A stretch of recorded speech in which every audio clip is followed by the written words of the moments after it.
Hello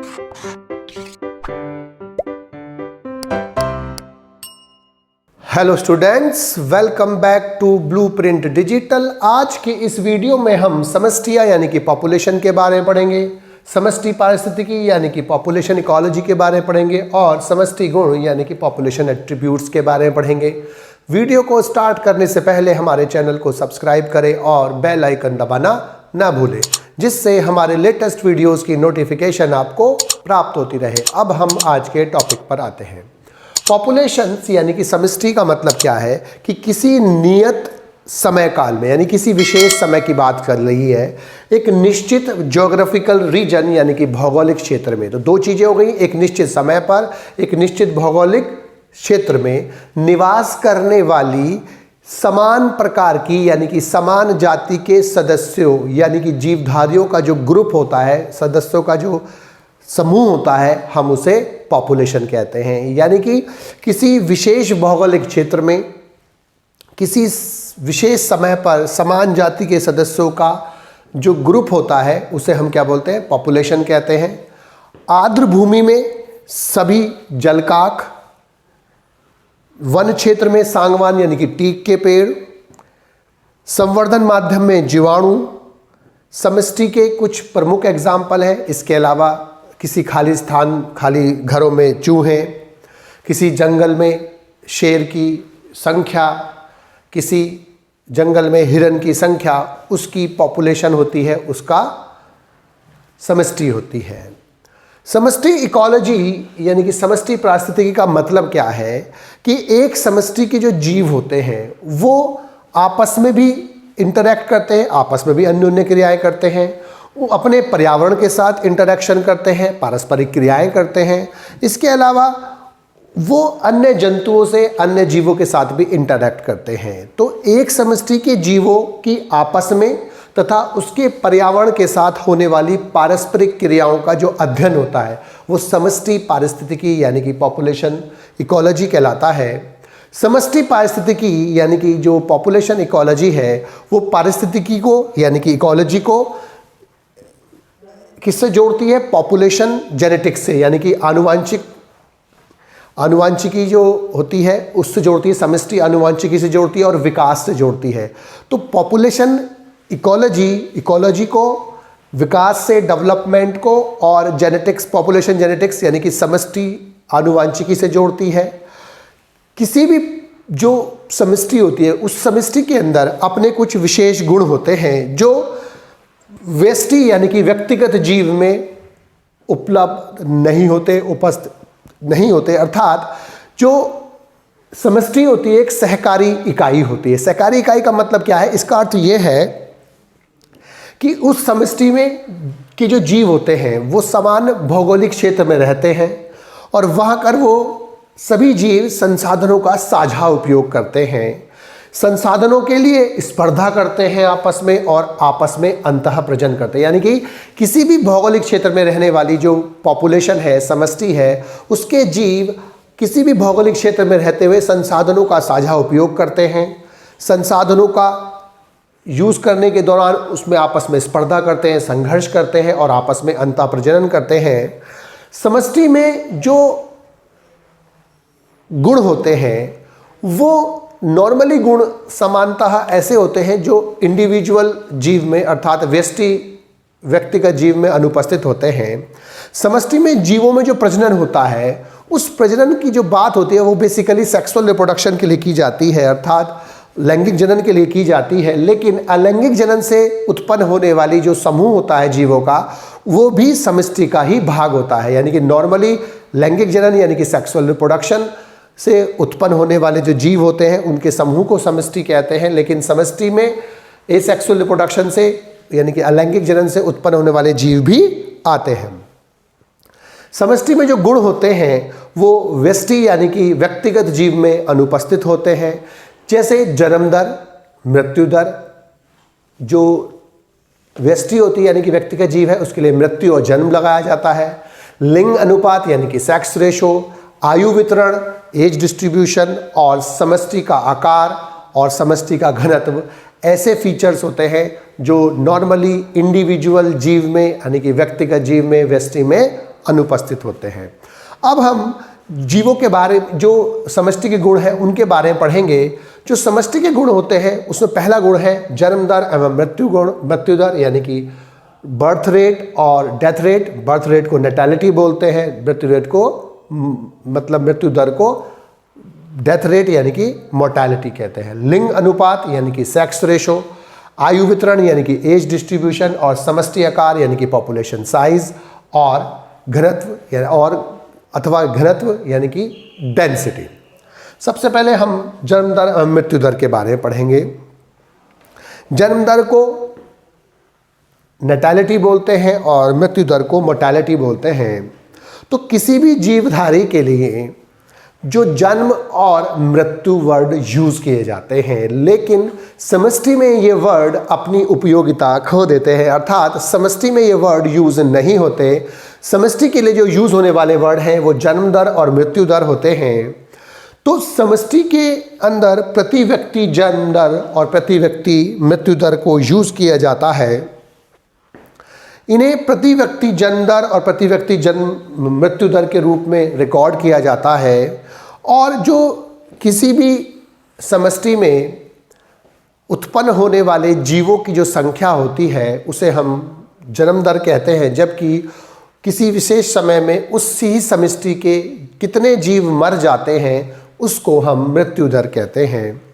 जो मृत्यु दर होती है और जन्म दर होती है, वो जन्म दर एक निश्चित समय के लिए यूज़ की जाती है, मृत्यु दर एक निश्चित समय के लिए यूज़ की जाती है। और जो जन्म दर होती है उसे अधिकतम जन्म दर और वास्तविक जन्म दर के रूप में दर्शाते हैं। जन्म दर अथवा मृत्यु दर समष्टि के सदस्यों की संख्या में परिवर्तन के रूप में दिखाई जाती है, न कि कुल पैदा हुए बच्चों की या मरे हुए बच्चों की, मरे हुए जीवों की बारे में जाती है।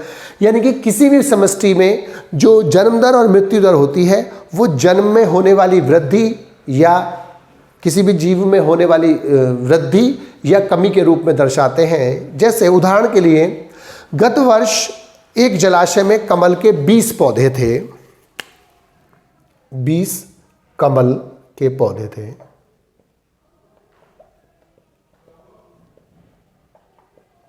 और जनन के बाद 8 कमल बन गए जनन द्वारा।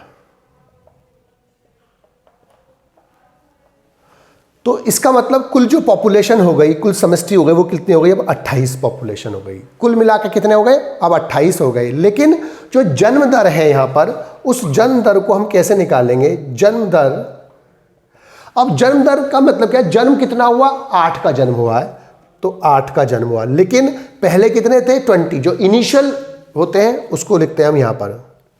तो 8/20 हो गया। और इसको जब हम डिवाइड करेंगे डेसिमल लगा कर, दशमलव लगा के 0 लगाएंगे तो 20, 4 तो 0.4 आ गया। तो इसकी जो जन्म दर आएगी 0.4 आ गई। लेकिन ये 0.4 क्या आई? 0.4 संतति यानी कि प्रोजेनी, संतान, यानी कि 0.4 संतान प्रति कमल, यानी कि प्रत्येक कमल के पौधे के लिए जो जन्म दर है वो कितनी आई? 0.4 प्रति कमल प्रति वर्ष आई। तो प्रति कमल प्रति वर्ष आई। इसी प्रकार से किन्हीं आनुवांशिक प्रयोग में मक्खी ड्रोसोफिला के अंदर जो इनिशियल पॉपुलेशन थी, समष्टि थी, उसमें कितने थे? 40 मक्खी थी। 4 मक्खी मर गई।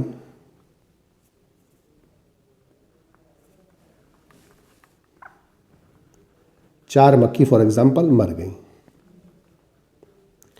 अब इसका मतलब जो पॉपुलेशन रह गई वो इस समय हमारा 36 की रह गई। लेकिन जो हम मृत्यु दर निकालेंगे, तो मृत्यु दर कैसे निकालें हम? कितने मरे? 4 थे, कितने? 40। वही 4 को डिवाइड करेंगे, डेसिमल लगाया, दशमलव लगाई, 0 लगाई तो 0.1, तो यानी क्या आ गई? अभी 0.1। तो दर इसकी क्या आई? 0.1। लेकिन 0.1 के बाद का मतलब क्या है? 0.1 मक्खी प्रति मक्खी, मतलब या वेस्टी प्रति फल मक्खी, यानी कि प्रति फल मक्खी के लिए 0.1 आई, जैसे यहाँ प्रत्येक कमल के लिए आई थी, तो 0.1 व्यष्टि प्रति फल मक्खी प्रति सप्ताह। हमने कहा कि वो 4 मक्खी जो है 1 सप्ताह में मर गई, तो अगर वो कहें कि 1 सप्ताह में मरी तो वो प्रति सप्ताह होगी, अगर वो कहे 1 महीने में तो 1 महीने प्रति महीना हुई, अगर वो कहे कि 1 वर्ष के अंदर मरी, क्योंकि लेकिन चूंकि ये इसका जीवन काल छोटे होते हैं इसलिए इनको थोड़े समय के लिए रिप्रेजेंट करते हैं, तो इसलिए हमने कहा कि 1 हफ्ते में 4 मक्खी मर गई, तो इसका मतलब उसका जो मृत्यु दर होगी वो 0.1 प्रति फल मक्खी प्रति सप्ताह होगी। अब हम सेकंड गुण यानी कि लिंग अनुपात यानी कि सेक्स रेशो पढ़ेंगे। लिंग अनुपात यानी कि सेक्स रेशो का मतलब क्या है? समष्टि का विशिष्ट गुण लिंग अनुपात सेकंड गुण है।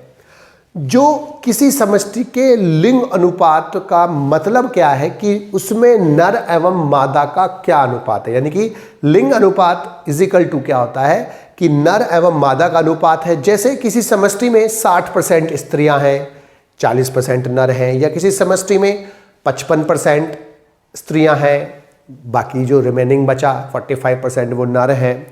तो ये सेक्स रेशो का मतलब है कि उस किसी समष्टि में, जिस समष्टि का हम अध्ययन कर रहे हैं, उस समष्टि में नर और मादा की परसेंटेज क्या है, उनका अनुपात क्या है। मनुष्य के संदर्भ में लिंग अनुपात का मतलब क्या है कि 1000 पुरुषों पर स्त्रियों की संख्या। तो मनुष्य में हमारे लिए क्या है, लिंग अनुपात का मतलब क्या है कि 1000 पुरुषों पर स्त्रियों की संख्या। जैसे अगर लिंग अनुपात 984 है, सेक्स रेशो कितना है, 984, इसका मतलब क्या है कि 1000 पुरुषों पर, प्रति 1000 पुरुषों पर स्त्रियों की संख्या 984 है। जो स्त्रियों की संख्या, जो फीमेल्स हैं वो कितनी है, नारी कितनी है, फीमेल्स कितनी है, 880, यानी कि मेल कितने हो गए, नर कितने हो गए, 1000, और उस 1000 के कंपैरिजन में, उस 1000 के अनुपात में फीमेल्स की संख्या 984 होती है। अगर इसका अनुपात 900 होता तो प्रति 1000 पुरुषों पर 900 स्त्रियां होती, 900 फीमेल्स होती हैं। थर्ड जो गुण है पॉपुलेशन का वो है आयु वितरण यानी कि एज डिस्ट्रीब्यूशन। किसी भी समष्टि में, किसी भी पॉपुलेशन के अंदर भिन्न भिन्न आयु वर्ग के जीव पाए जाते हैं, विभिन्न प्रकार के व्यक्तिगत जीव व्यष्टि पाई जाती हैं, और किसी भी समष्टि में विभिन्न आयु वर्ग के जो जीव होते हैं उनकी आपेक्षिक बहुलता यानी कि रिलेटिव अबंडेंस उस समष्टि का आयु वितरण यानी कि एज डिस्ट्रीब्यूशन कहलाती है। तो आयु वितरण यानी कि एज डिस्ट्रीब्यूशन का मतलब क्या है, किसी समष्टि में जो पाए जाने वाले विभिन्न प्रकार के आयु वर्ग के जो जीव होती है उनकी रिलेटिव अबंडेंस यानी कि आपेक्षिक बहुलता, यानी कि कौन सा प्रकार का जीव कितना अधिक है या ज़्यादा है या कम है, उसको हम क्या बोलते हैं, रिलेटिव अबंडेंस बोलते हैं। किसी भी समष्टि में नॉर्मली 3 प्रकार के जीव पाए जाते हैं। पहला पूर्व प्रजननी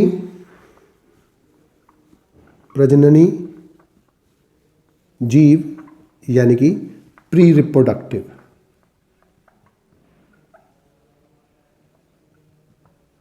दूसरा प्रजननी जीव यानी कि रिप्रोडक्टिव,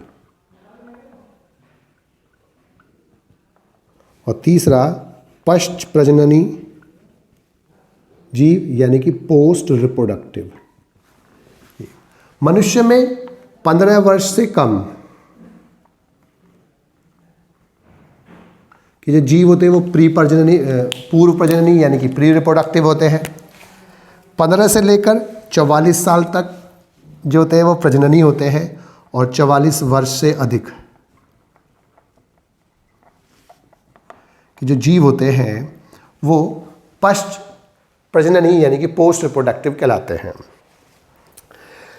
अब किसी भी समष्टि का जो आयु वितरण होता है यानी कि जो एज डिस्ट्रीब्यूशन होता है, उसका मतलब क्या है कि दी गई जो आयु है अथवा आयु वर्ग के जो व्यक्तियों का प्रतिशत, कितने प्रतिशत लोग इसके हैं, कितने प्रतिशत इसके हैं, कितने प्रतिशत, इसको हम क्या बोलते हैं, किसी भी समष्टि का जो आयु वितरण होता है इसको हम क्या बोलते हैं, आयु वितरण बोलते हैं। जब हम उसको आलेखित करते हैं, प्लॉट करते हैं, प्लॉट करने से जो बनी संरचना होती है तब उसे हम बोलते हैं एज पिरामिड बोलते हैं, अर्थात आयु पिरामिड बोलते हैं। तो किसी भी समष्टि के में प्रत्येक आयु वर्ग के जीवों, यानी कि प्रत्येक जो ये वाले आयु वर्ग है, इन प्रत्येक आयु वर्ग के जीवों की प्रतिशत, यानी कि अर्थात आयु वितरण का आरेखीय निरूपण क्या कहलाता है?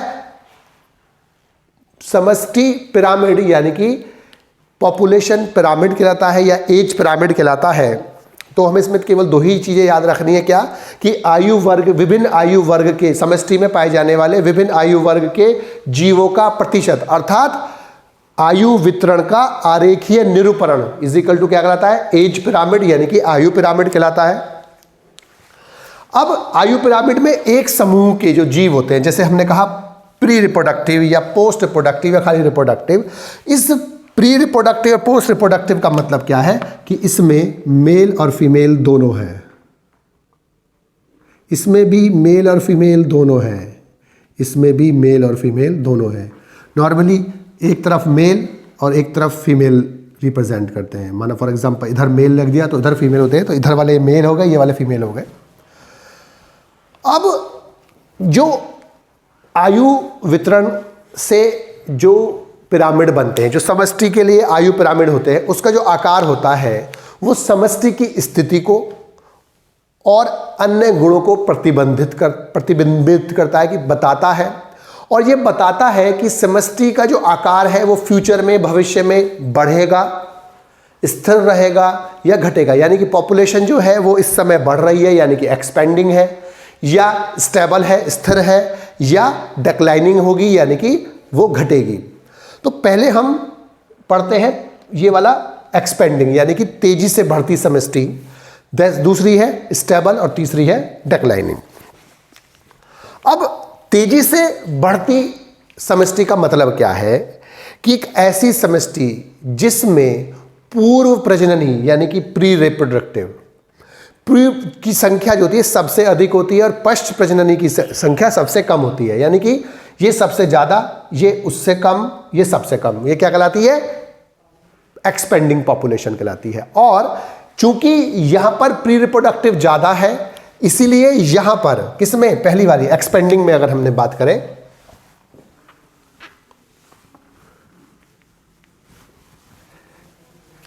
पहले हम एक्सपेंडिंग की बात करते हैं।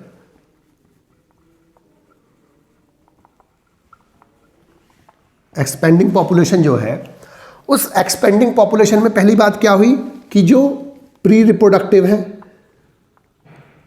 वो ज़्यादा है और पोस्ट रिप्रोडक्टिव कम है, सबसे कम है। दूसरा, इसमें जो जन्म दर है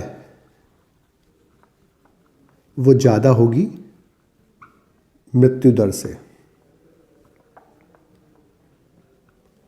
अब जन्म दर ज़्यादा क्यों होगी? क्योंकि प्री रिप्रोडक्टिव ज़्यादा है और रिप्रोडक्टिव भी ज़्यादा है, लेकिन पोस्ट रिप्रोडक्टिव कम है। सबसे ज़्यादा ये है, उससे कम ये, सबसे कम ये है।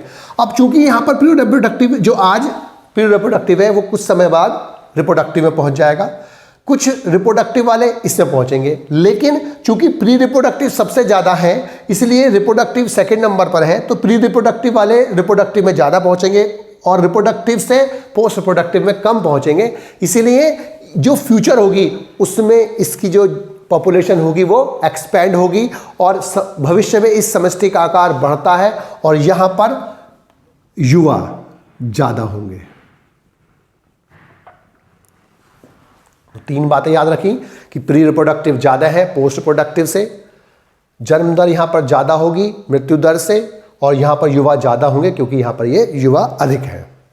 दूसरी होती है स्टेबल पॉपुलेशन, यानी कि स्थिर।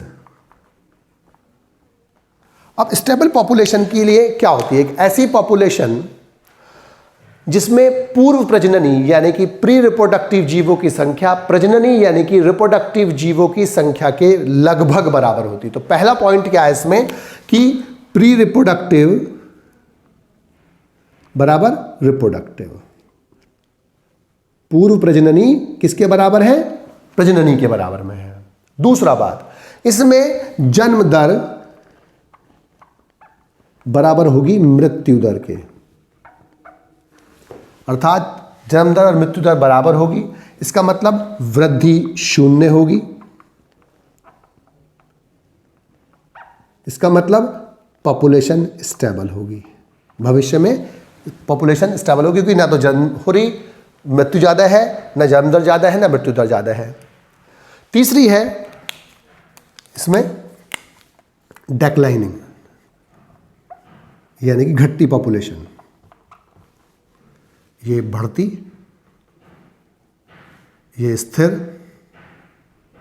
और ये घटती। अब इसमें जो डेक्लाइनिंग है, इसमें प्री रिप्रोडक्टिव कम नजर आ रहे हैं। तो इस आयु वर्ग का जो पिरामिड होता है, इसमें पूर्व प्रजननी संख्या प्रजननी तथा पश्चजननी दोनों से कम होती है। इसका मतलब यहां पर ये उल्टा हो गया, क्या कि जो प्री रिप्रोडक्टिव है,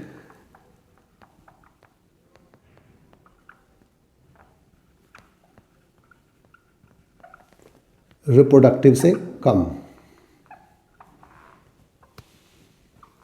यानी कि सबसे कम इसमें होगी। तो इसमें सबसे ज्यादा है प्री, इसमें दोनों बराबर है, इसमें कम होगी। अब प्री रिप्रोडक्टिव इसमें कम है, तो प्री रिप्रोडक्टिव के कम होने से यहां पर मृत्यु दर ज्यादा। किससे? जन्म दर से। तो जन्म दर से यहां मृत्यु दर ज्यादा, इसका मतलब इसमें डी ग्रोथ होगी, वृद्धि कम होगी और ये भविष्य में घटेगी। घटती पॉपुलेशन है ये। तो ये तीनों के बारे में हमें पता चला कि एक्सपेंडिंग पॉपुलेशन में जो पूर्व प्रजननी यानी कि प्री रिप्रोडक्टिव है, वो पोस्ट रिप्रोडक्टिव से ज़्यादा होते हैं। जन्म दर यहाँ पर ज़्यादा होती है, मृत्यु दर कम होती है और युवाओं का संख्या यहाँ पर ज़्यादा होती है। यहाँ पर जो स्टेबल पॉपुलेशन है, प्री रिप्रोडक्टिव यानी कि पूर्व प्रजननी और प्रजननी की संख्या बराबर होगी लगभग। जन्म दर मृत्यु दर बराबर होगी, वृद्धि शून्य होगी, पॉपुलेशन स्टेबल होगी और युवा यहां पर मध्यम होंगे, मॉडरेट बोलते हैं इसको, न ज्यादा न कम। डिक्लाइनिंग पॉपुलेशन में प्री रिप्रोडक्टिव जो होते हैं वो कम होंगे रिप्रोडक्टिव से, मृत्यु दर ज्यादा होगी जन्म दर से और पॉपुलेशन घटेगी और यहां पर युवा सबसे कम होंगे। सबसे ज्यादा यहां, फिर कम, यहां सबसे कम।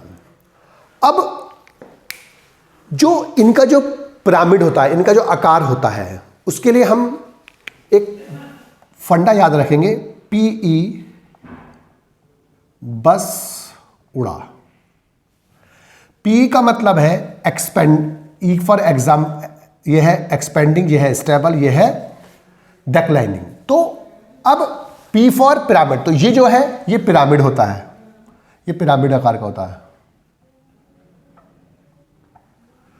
स्टेबल जो होता है वो बेल शेप्ड होता है, ये है बेल शेप्ड, ये है पिरामिड शेप्ड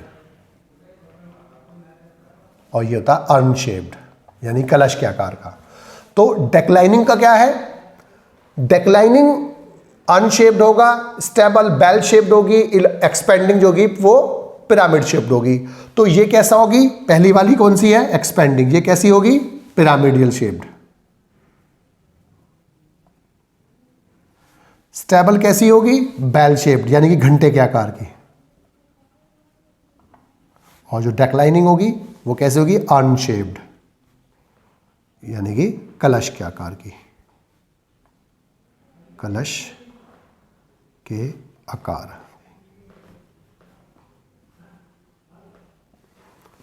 अब इसके बाद जो चौथा गुण है वो है समष्टि का आकार और समष्टि का घनत्व। समष्टि का आकार यानी कि जो साइज होता है वो आवास में उसकी स्थिति के बारे में बहुत कुछ बताता है।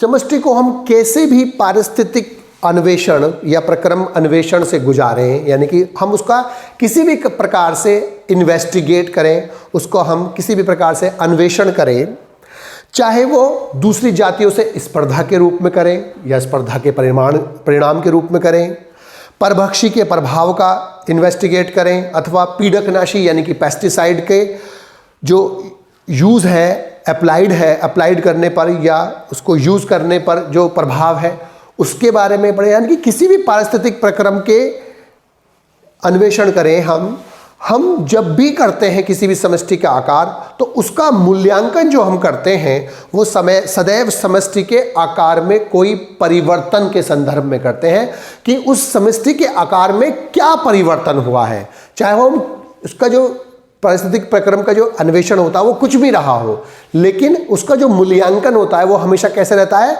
वो उसके समष्टि के आकार में परिवर्तन के रूप में करते हैं।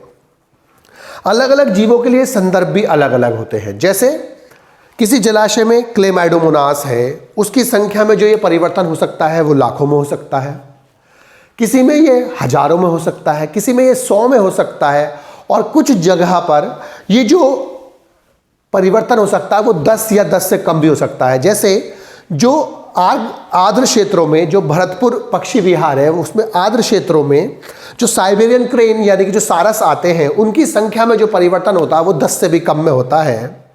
समष्टि का जो आकार होता है उसको तकनीकी रूप से समष्टि घनत्व के रूप में रिप्रेजेंट करते हैं और उसको D से या N से रिप्रेजेंट करते हैं। अब किसी भी क्षेत्र में जो नॉर्मली जो समष्टि का जो घनत्व होता है, वो घनत्व जो होता है हम उसको नॉर्मली D से रिप्रेजेंट करते हैं और वो N/S होता है सामान्यतः मैथमेटिकली। तो जहाँ पर D जो होता है N/S होता है, तो N क्या होता है, नंबर यानी कि संख्या, किसकी, जीवों की, और S क्या होता है, क्षेत्र की यूनिट, जिस इकाई, जिस क्षेत्र में वो यूज़ की गई है उसकी इकाई है, और वो मीटर स्क्वायर लिए जाते हैं लैंड पर यानी कि स्थल पर, वहाँ पर यानी कि क्षेत्रफल लिया जाता है, और मीटर क्यूब ली जाती है जल में, यानी कि वहाँ पर आयतन लिया जाता है। यहाँ पर क्षेत्रफल लिया जाता है, यहाँ पर आयतन लिया जाता है। अब जल में इससे मीटर क्यूब से नापते हैं और थल पर इसको मीटर स्क्वायर में नापते हैं। तो किसी भी जगह का जो घनत्व होता है वो उस जंतु की संख्या के बारे में ज़्यादा सटीक या उसके समष्टि के आकार के बारे में ज़्यादा सटीक जानकारी देता है। सामान्यतः समष्टि का जो घनत्व होता है उसके लिए जीवों की कुल संख्या का प्रयोग करते हैं, लेकिन अनेक मामलों में जीवों की कुल संख्या अर्थहीन हो जाती है। अर्थात इसका मतलब क्या है कि जीवों का जो निर्धारण होता है या तो अत्यधिक कठिन होता है वहाँ पर, अथवा यह महत्वहीन हो जाता है। हम कुछ एग्जाम्पल से इसे समझने की कोशिश करेंगे कि कुछ जगह पर जो समष्टि घनत्व के लिए जीवों की संख्या का यूज़ क्यों नहीं किया सकता। कि माना किसी एक क्षेत्र में एक बहुत बड़ा विशाल कैनोपी वाला बरगद का पेड़ है और वहाँ पर 200 गाजर घास यानी कि पार्थेनियम हिस्टोफोरस के पौधे हैं। तो इस उदाहरण में एक बरगद का जो पेड़ है जिसकी कैनोपी बहुत बड़ी है, बहुत बड़ा पेड़ है, वो बेशक उसकी संख्या 1 है, और जो गाजर के घास पौधे हैं उसकी संख्या जो है बेशक 200 है। लेकिन अगर हम ये कहने लगे कि एक अकेले बरगद के पेड़ की जो महत्ता है या उसका जो महत्व है वो कम है, तो ये गलत होगा।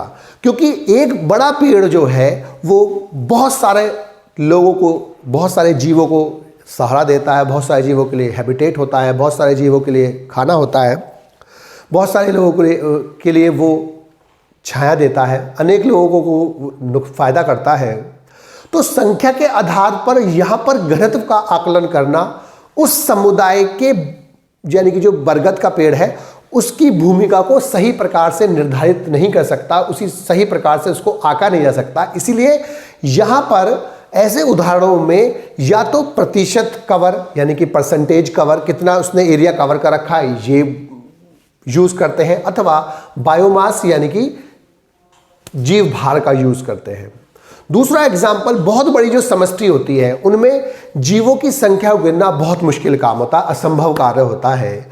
एक तो ये श्रम साध्य होता है, बहुत मेहनत लगती है इस काम के लिए, प्लस ये लगभग असंभव कार्य होता है। एक बड़ा हजारों मीटर चौड़ा एक जंगल है, उसमें बाघ की जो संख्या गिनना एक बहुत बड़ा काम है। एक तो बहुत मेहनत लगी, ऊपर से लगभग असंभव कार्य होता है।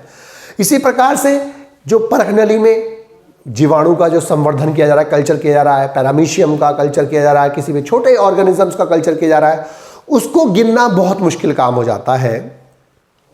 ऐसी संख्या माना पेट्री प्लेट में कोई ऑर्गेनिज्म है तो ऐसी जगह पर जीवाणुओं की संख्या का घनत्व निकालना बहुत मुश्किल काम है। तो वहां पर जो जीवाणु की संख्या को घनत्व का आधार बनाना तर्कसंगत नहीं हो सकता। इसी प्रकार से बाघों के लिए निकालना तर्कसंगत नहीं हो सकता। इन मामलों में जीव भार को ही आधार बनाते हैं। लेकिन जो कहीं कहीं पर हम क्या करते हैं, रिलेटिव डेंसिटी यूज करते हैं, अर्थात आपेक्षिक घनत्व यूज करते हैं कि अनेक प्रकार की जो पारिस्थितिक अध्ययनों में सटीक समष्टि घनत्व जानना आवश्यक नहीं होता है। इस स्थान पर वहां पर हम उसकी जगह आपेक्षिक घनत्व का यूज कर लेते हैं, आपेक्षिक घनत्व यूज कर लेते हैं। इससे उद्देश्य की पूर्ति हो जाती है जो हम यूज कर रहे हैं। उदाहरण के लिए हम क्या काम करें, एक पूरे बड़े पानी का जो स्रोत है, जलाशय है वो कोई भी, उसमें पूरी मछलियां गिनने से अच्छा है कि हम प्रति पाश यानी कि ट्रैप, एक ट्रैप में हमने कितनी मछलियां पकड़ी, उन मछलियों की संख्या से हम झील के अंदर या उस जलाशय के अंदर या उस पानी के स्रोत के अंदर उस मछली के समष्टि का ठीक ठाक आकलन कर सकते हैं। इसी प्रकार से अनेक मामलों में जीवों का बिना देखे उनका संख्या का अध्ययन किया जाता है, संख्या को आंका जाता है, उनकी किसी न किसी अप्रत्यक्ष माध्यम से उसको हम उनकी संख्या को गिनते हैं। जैसे राष्ट्रीय पार्कों में, टाइगर रिजर्व्स में जो हमारे यहाँ बाघों की संख्या का जो आकलन किया जाता है, उसकी जो गणना की जाती है, वो उसके पग चिन्ह, जो उसके पैरों के जो चिन्ह होते हैं उनको गिन कर किया, उनको देखकर, उनका अध्ययन करके, इन्हें पग मार्क्स बोलते हैं, उनका अध्ययन करके किया जाता है। प्लस उनकी जो मल गुलिकाएं होती है यानी कि जो फीकल पैलेट्स होती है उनसे की जाती है, और उन्हीं से हमारे यहाँ जो बाघों की संख्या होती है उसको गिना जाता है। और अभी कुछ समय पहले ही बाघों की संख्या गिनने के लिए इन्हीं चीज़ों का प्रयोग करके बाघों की संख्या गिनी गई, और जिसमें देखा गया कि बाघों की संख्या अब लगातार निरंतर बढ़ती जा रही है। बच्चों, आज की इस वीडियो में बस हम इतना ही पढ़ेंगे। हमारी इस वीडियो को आप लाइक करें और अपने दोस्तों के साथ शेयर करें। यदि आपका कोई डाउट है तो आप हमें कमेंट करके बता सकते हैं। इस अध्याय को और अच्छे से पढ़ने और समझने के लिए आप चित्रा प्रकाशन की बुक एक्टिव जीव विज्ञान की सहायता भी ले सकते हैं।